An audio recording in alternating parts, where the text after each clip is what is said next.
Which bridge is broken where in the world that no one reaches their home? Hello, welcome to the Elixir of Awareness channel. You're watching episode 14. All the new friends who've just joined our channel lately, and to all those who are already with us, thank you very much for supporting us. The title of this episode is Suffering of Boredom, and we want to talk about how boredom in everyday life affects us and causes us to suffer a gradual death. The main reason for routineness and monotony is boredom.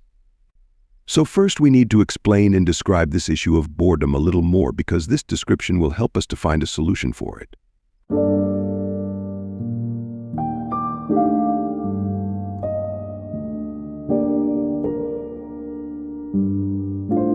Boredom is a kind of feeling of restlessness or impatience that you want to do something to get out of this situation, but you don't know exactly what to do. There comes a time in life when we realize that no one is going to do anything to save us from this feeling of boredom. On the other hand, we don't know exactly what we should do to get rid of this feeling. Boredom is a kind of personal desire and, of course, a kind of inability. And it isn't only unemployed people who suffer from this deadly feeling of boredom. Sometimes you see a person who's even very busy and involved in various tasks. But when you look more closely, you'll realize that they've no special reason for doing those things and has a hidden feeling of boredom.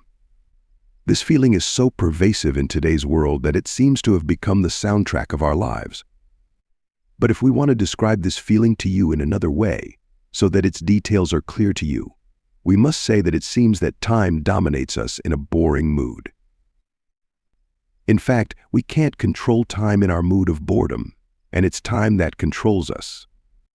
The moments are passing slowly, and we're at the peak of restlessness, and we want to do something to get rid of this situation, but I don't know what exactly we should do. Boredom is like death in the heart of life. That is to say, you concluded that beyond the meaning of objects and thoughts, everything is cruelly monotonous.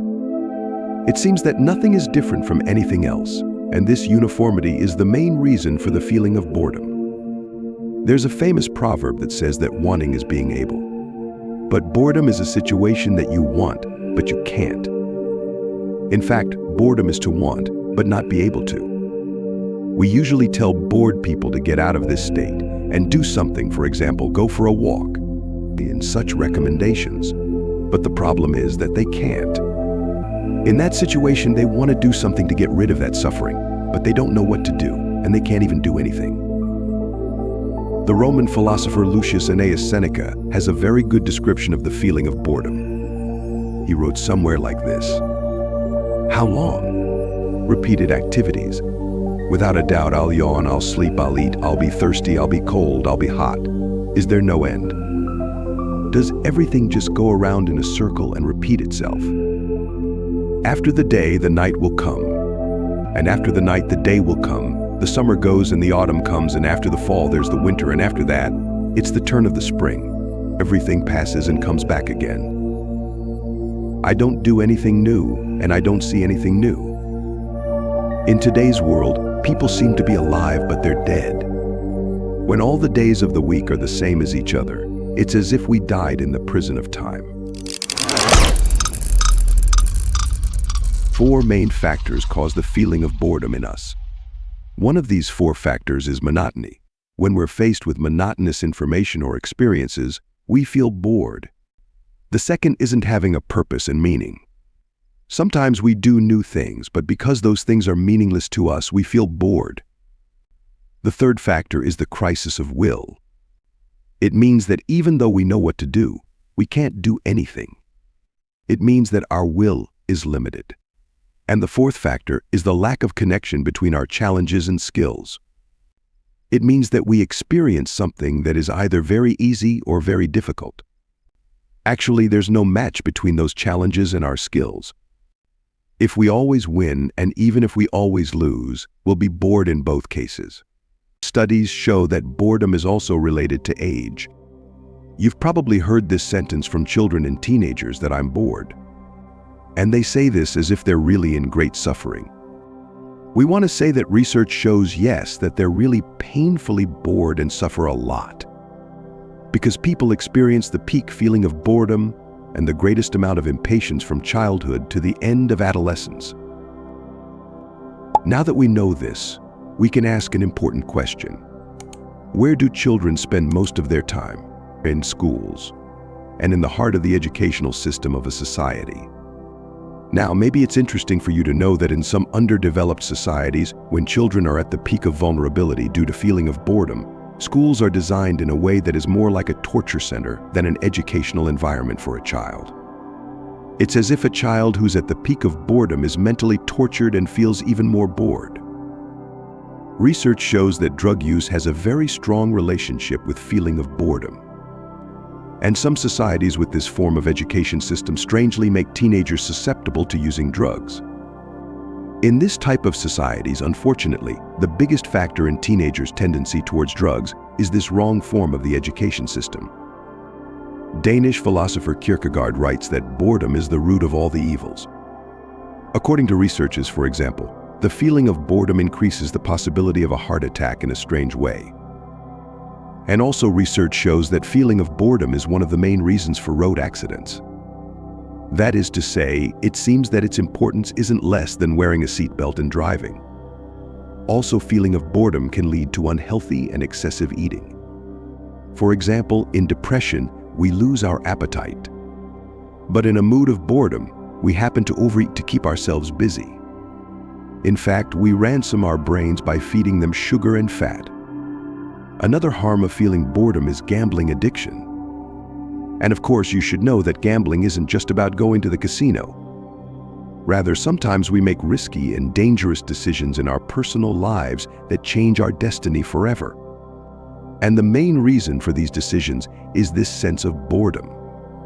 Sometimes we make a decision and then we wonder why we made such a risky decision. And as we said, the main reason for these decisions is the feeling of boredom. A German nurse confessed to the murder of 97 people, and it's interesting to know that a form of gambling caused these crimes. He later revealed that he committed this crime to relieve his feeling of boredom. In fact, he used to inject dangerous drugs into patients to experience a challenge or kind of rescue game. It means that he was somehow gambling with human lives. He made the patients feel bad on purpose to try his best to save them so that in the end he either wins or loses. And unfortunately, he has lost 97 times. It's interesting to know that boredom also has benefits. For example, it causes curiosity.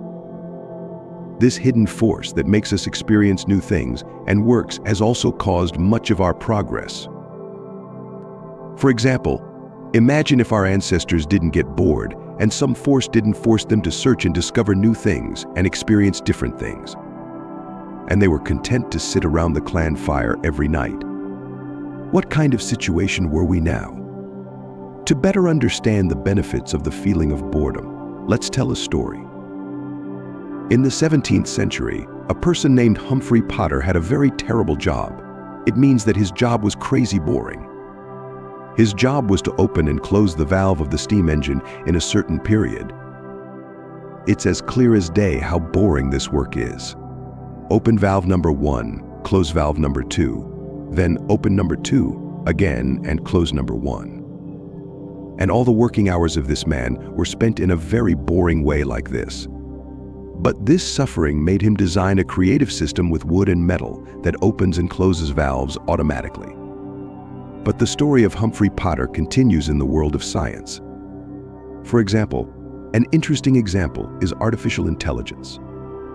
These days, scientists realize that even artificial intelligence should be able to get bored like humans to discover and implement new and creative solutions. In fact, researchers believe that we should be able to eliminate the motivation to avoid monotonous tasks in artificial intelligence so that they can find better solutions and thus consume less energy. That is to say, they deliberately teach boredom to artificial intelligence so that it can act smarter. For example, Geisner created by MIT University, or another artificial intelligence called Kaya can experience boredom. This feature in them makes them more willing to discover newer solutions. In fact, boredom is the price that robots, like us humans, have to pay for becoming smarter. So the message of boredom isn't just to get rid of unpleasant feelings in the shortest possible time. Rather, many times the message is to find a way to better interact with the world and ourselves. At the same time, this same feeling of boredom can be the silent killer of many of us. Actually, how we deal with this painful impatience determines what happens to us. Now that we understand the feeling of boredom better, it isn't difficult to guess that this factor can cause many great disasters. For example, wars. After the investigations, they realized that one of the important reasons for the occurrence of wars is this feeling of boredom and impatience, because people were buried under the burden of monotony and everyday life. And war provides the opportunity to experience a strange yet terrifying thrill. We're always looking for interesting things. Once upon a time, the value of something or a phenomenon was directly related to our heart's desire. But now, unfortunately, the most important things we're looking for in today's world are merely interesting things, even if our heart's desire doesn't play a big role. Everything should be interesting and more interesting. Somehow, without most of us realizing it, it seems that we're all members of the club of most interesting. We should constantly experience the most interesting things and also be constantly interesting and more interesting ourselves. And the sad thing is that being more interesting is quickly becoming more difficult. For example, look at the phenomenon of fashion. In this way, the definition of fashion is as follows: or turning all objects into useless things in the shortest possible time. Fashion means that something quickly becomes interesting and everyone follows it. But the point is that that interesting thing must quickly become uninteresting to be replaced by another interesting thing. Do you see how much energy, human and environmental resources are wasted so that we can be interesting and more interesting? Do you see what a sad story it's? Because we stopped searching within ourselves, we became addicted to searching for more and more interesting things in the outside world. And we always get disappointed, and we still don't stop this vain search. We're diminishing, and we're becoming empty of the meaning of humanity.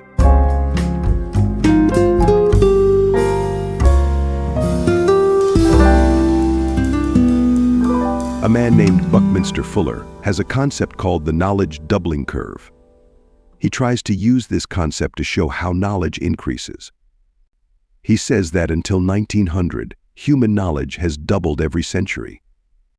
It doubled every 25 years until the middle of the 20th century. And nowadays it doubles almost every year. Look, this is a very good thing that knowledge is growing and spreading rapidly and information is increasing, because it helps the development of science and technology a lot. But at the same time, it requires a lot of intelligence and sagacity. When this volume of information is spreading rapidly, attention management becomes the most important skill we need in the 21st century. If we don't manage our attention, others will do it for us. And in this modern world, many people are making huge profits using the attention-based economy.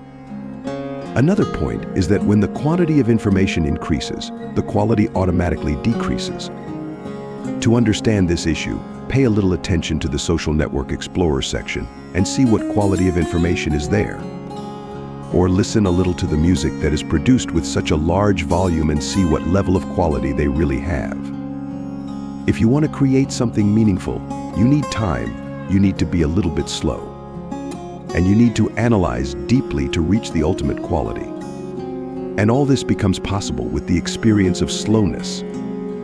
Wittgenstein has a good saying that in philosophy the race is to the one who can run slowest. All people need a slow jog to be able to think a little bit about awareness and the path they're taking. But most of us don't have the opportunity to evaluate, analyze, combine, and personalize information.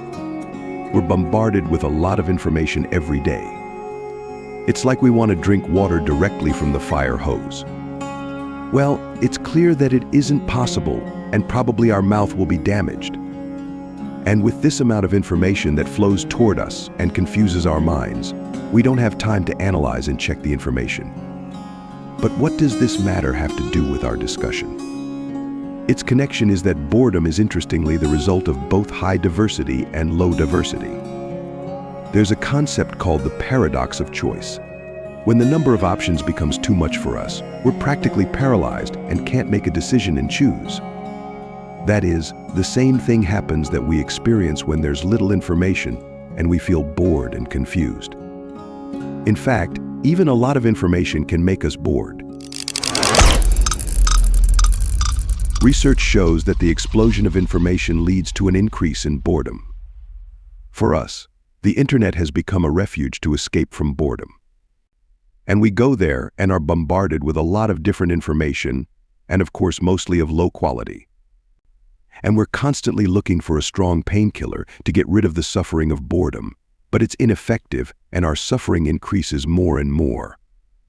Of course, we should also say that when we criticize the internet, our demarcation should be clear.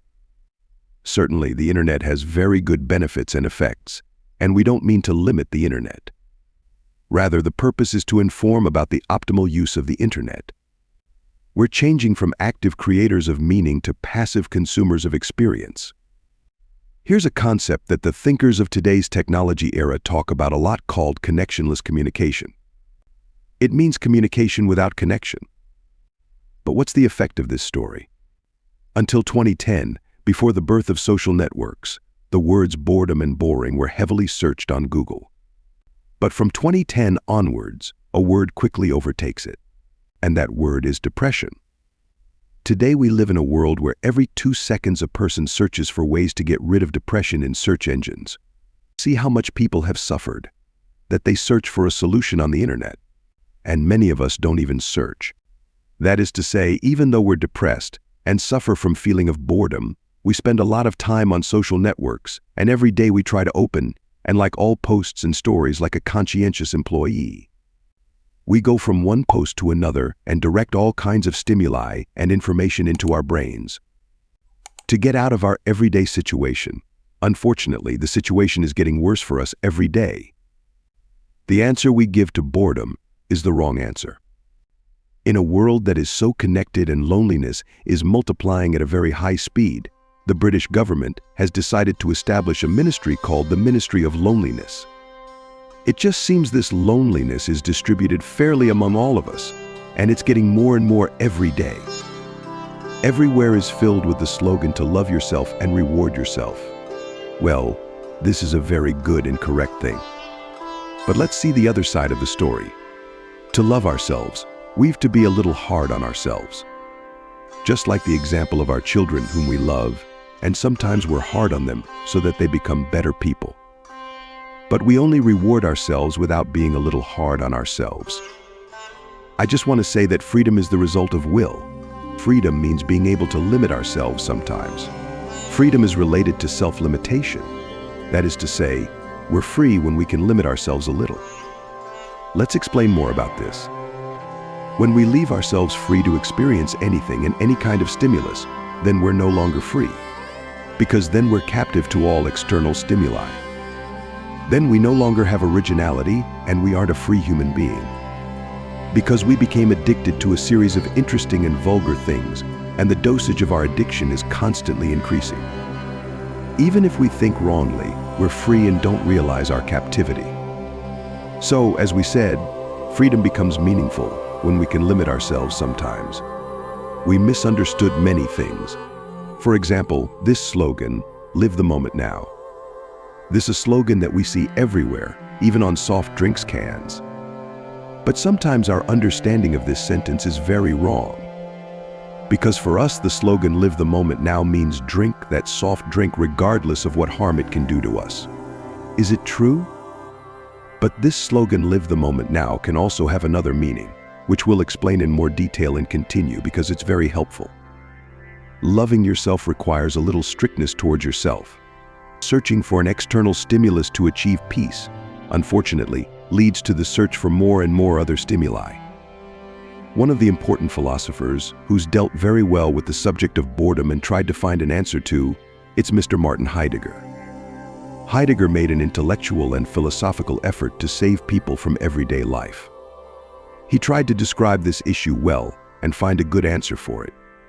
But before that, you should hear a small introduction. Heidegger makes a difference between feeling and mood. A feeling is something that's a specific external reference, and we experience it for a short time, and it passes and goes. But Heidegger believes that the mood is longer than feeling. Let me give an example. For example, we may feel sad. And this feeling should have a specific reason and involve us for a while.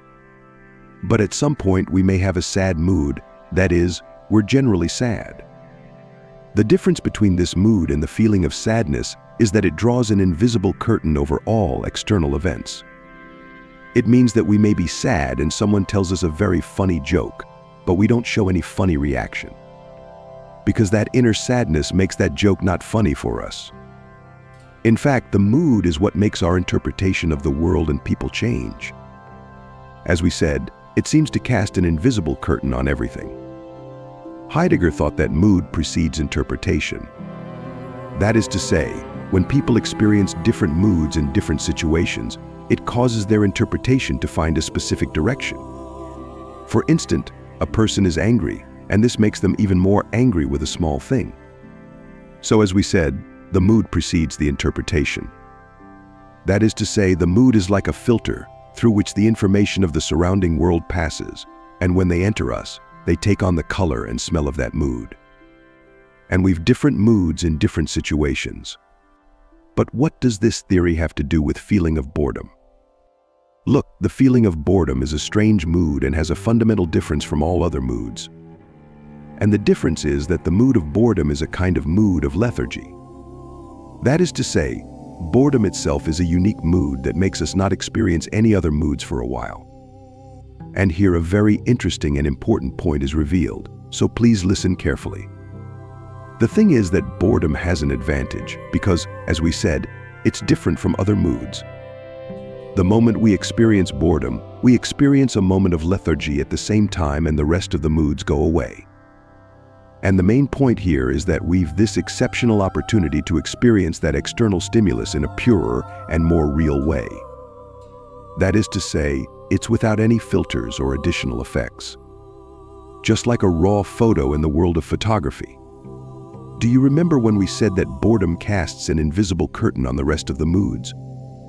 When boredom sets aside the rest of the moods, then we've the opportunity to face the depth of the phenomena. No intermediary, no filter. Heidegger says this introduction to reach a conclusion. He believes that boredom can be experienced in two ways, and these two experiences are very different. One is forced boredom.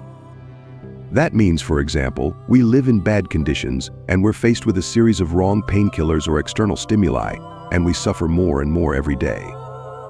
But another type of experience of boredom is optional boredom. That is, it's the time when we decide on our own choice and our own will that we get bored. In fact, when we voluntarily choose boredom mood. An example of voluntary boredom is meditation. Think about the experience of meditation. People sit and see their eyes and focus only on their breathing and such exercises. In fact, they deliberately do things that make them bored and remove external stimuli. And they put themselves in a boring situation by their own choice. And this situation is miles away and different from the situation of a person who's forced to be in a mood of boredom. And now we'll explain how understanding this issue can change our view of life and the world as a whole. Selective or optional boredom opens the way to move inwards. Our movement is usually from inside to outside in the modern world. We're looking for interesting things and newer stimuli to get out of this mood of restlessness. But when we're intentionally exposed to this experience, something else happens. The direction of movement turns reversed. It means moving in the opposite direction will be possible. And as a result, we can meet ourselves and phenomena differently. Let's take a quick look at Heidegger's roadmap once again. We said that feeling is different from mood. Mood precedes interpretation. Boredom is also a mood, but it has a fundamental difference with all moods. In fact, boredom is a mood of lethargy, which means that it puts aside other moods for a while. And we said that when we voluntarily welcome the boredom, for a while we've this golden opportunity to face the phenomena directly, without intermediaries and filters. And in this way, we experience the phenomena more transparently. As a result, our view also changes and we're able to see more details. In fact, boredom is both a pain and it can be its own cure. As we mentioned in the previous episodes, the Greeks have two different definitions of time. One is chronos, which is the quantitative time that we measure with a clock. And the other is kairos, which is qualitative time. In fact, it's the width or depth of time and can't be measured with the clock in minutes. For example, when two couples in love have romantic conversations with each other, their experience isn't the same as a person who talks to their colleagues in a business meeting. Maybe that couple in love will experience time completely differently and with more density. Now, when we voluntarily experience boredom, just like doing meditation, this experience of time turns from chronos to kairos. And suddenly, in a moment, time explodes from inside like an empty particle. And this moment is the moment of intuition. The very moment when we've this exceptional opportunity to see the depth of something clearly and feel it sincerely. And it's interesting that the key to reaching this stage is optional boredom. It means that sometimes we've to deliberately let ourselves get bored.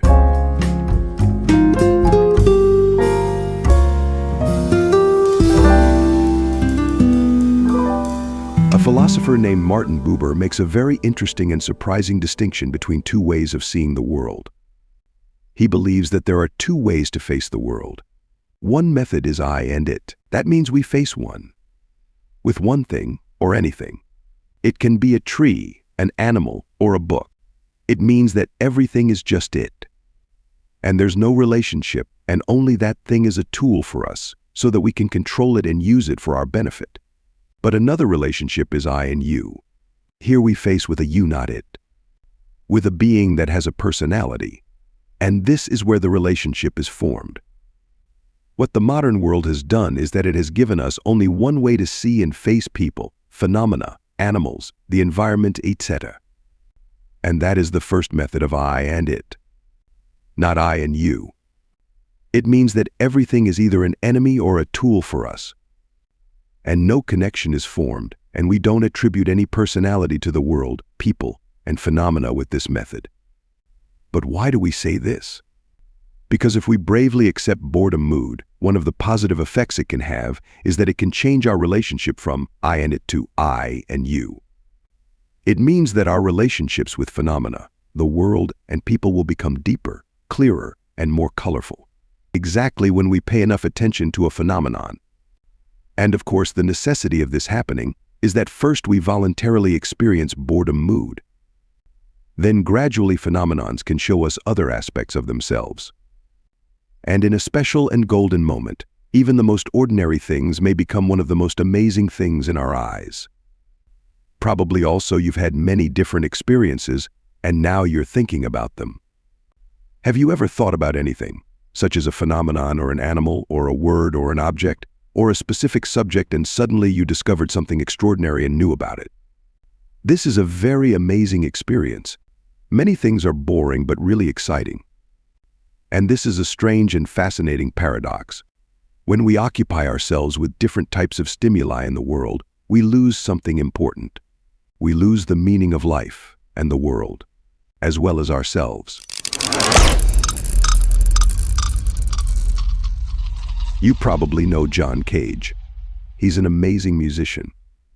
For example, he has a piece called 4 minutes and 33 seconds, which is equivalent to 4 minutes and 33 seconds of absolute silence, which is a type of conceptual art.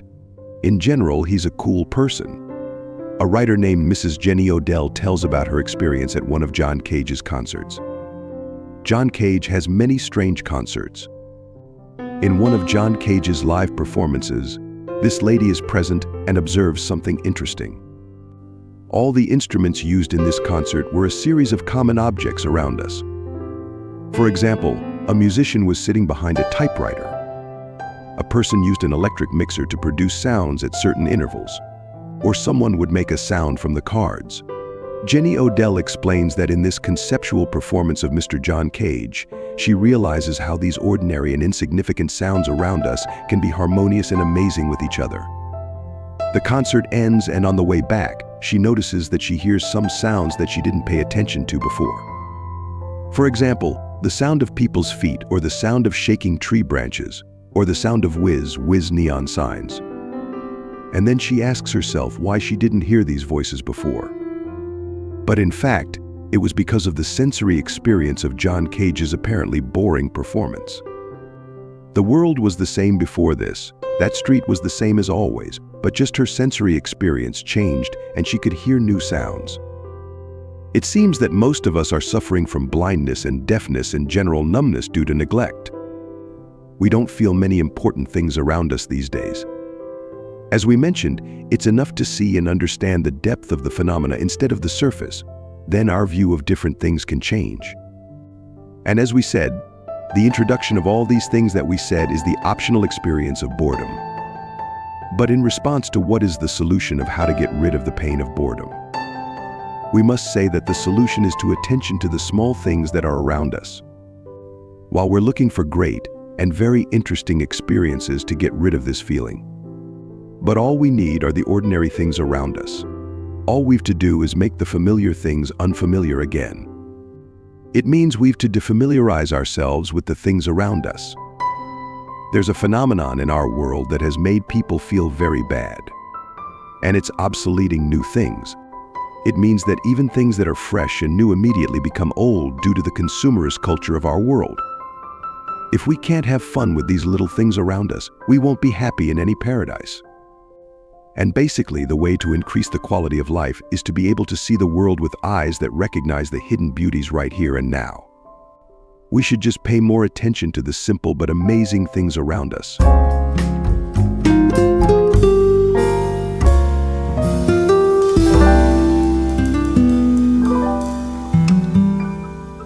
As long as we wake up every day and check the phone to see what terrible, new, and interesting thing is waiting for us, we can't experience the wonder in the world and ourselves. You know, different forms of consciousness are exactly around us. Simple and seemingly ordinary things, but amazing. And we remove these things from our lives, unfortunately. We should know that the things that try to attract our attention by themselves aren't worth even a small attention. But unfortunately, most of us focused all our energy on these worthless and flashy things. The real meeting place of people with themselves and with others is the place where they pay attention to something real and simple, even small. And then they get a deep understanding of it and think about it. Exactly there, we can meet each other, in the heart of life. This is how we realize how amazing and exciting simple things can be. The final question of this episode is, what do you do when you're feeling bored? Please share your comments with us. Throughout this episode, we talked about the importance of trivial and boring things, and also about the importance of discovering the beauty hidden in the heart of the simplest things. But we think that the most beautiful and valuable thing that we should search for and find at the height of boredom, mood, and loneliness is only one thing. It's ourselves. The thing that we may have lost that for a long time.